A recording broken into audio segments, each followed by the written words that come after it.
Рөлді бермес бұрын аузын иіскеп алыңыз. Той томалақта жүзден жұқалап шыққанда тыныштық керек деп шақыратын жүргізушіңіз сізден де мас болуы мүмкін. Қазір сайтан судан өз ұрттап алып, трезвый водитель қызметін көрсететіндер көбейіпті. Ал егер жолда бірдеңе болса, кім жауап беретінін білесіз бе? Адамда зардап шексе, емінің қаражатын кім көтереді? Көлік қираса кім жөндейді? Заңда трезвый водитель деген түсінік жоқ. Бөтен біреуге өміріңізді сеніп тапсырмас бұрын мынаны білгеніңіз жөн. Қалайсыз? Жақсы. Трезвый водитель шақырдыңыз ба? Иә, шақырдым. Жүргізуші куәлігі бар ма? Бар. Көрсетіңіз. Өзімен бірге бірақ алмаппын.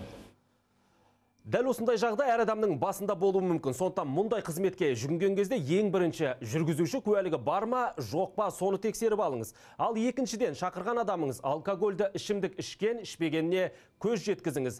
Тағы да айта кетейік, егер жолда жол-көлік оқиғасы болған жағдайда барлық жауапкершілік кімнің мойнына жүктеледі? Оны қазір арнайы мамандардан сұрап білеміз.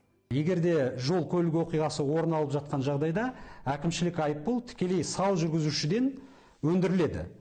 Ал материалдық шығын қандай да бір тарапқа келтірген жағдайда ол көлік иесінің сақтандыру полисі арқылы жүзеге асырылады.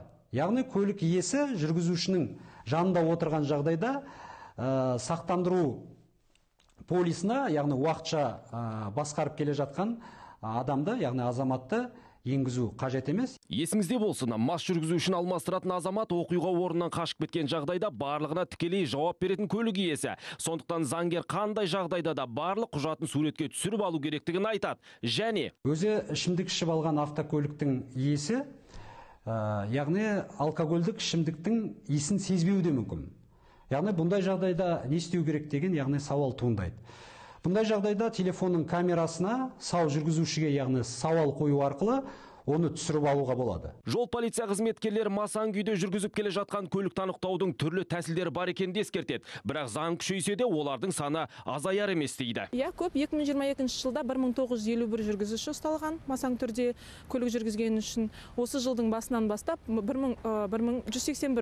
181 көлік жүргізуші ұсталған. Бұл бапты бәрі білер, бірақ тағы бір тыңдаңыз. Әкімшілік құқық бұзушылық кодексінің 68 бабына сәйкес көлік құралын алкогольдік, есірткілік, токсимандық масаң түрде жүргізгені үшін 15 тәулікке әкімшілік қамауға алынады, тәуліктен бастап әкімшілік қамауға алынады, және де 7 жылдан бастап көлік жүргізу құқығынан шектеледі. Сау жүргізуші де сізді аман сау апаруға кепілдік бермейді. Шараптың шатағы қиын заманда ішпегеніңіз абзал. Санат Нұрбай, Рустам Байділдинов, Еуразия, бірінші арнасы.